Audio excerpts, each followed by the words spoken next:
In this video, I'm going to show you how you can fix sorry an internal error occurred. Please try again later error on your Telegram app.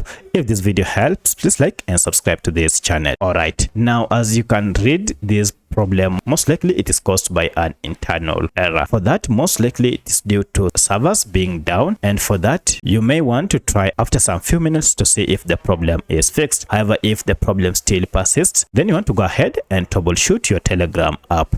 To do this, go to your phone and look for settings option.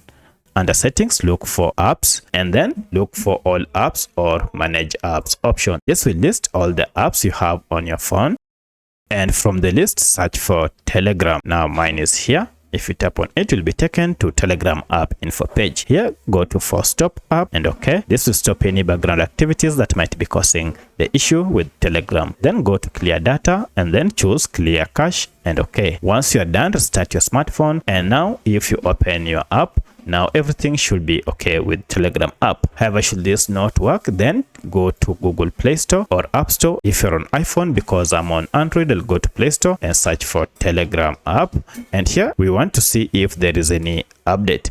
You may be experiencing this because you are using an outdated version of Telegram app. Update your app to the latest version and now open it, and most likely this should fix your issue. However, if the error still persists, then check and then see if you are using any VPN app or any recently installed security app on your phone and install it to fix this issue. So let me know which of this was able to fix your issue. If you have any other question, kindly let me know in the comment section. Otherwise, thanks for watching and let's meet in the next video.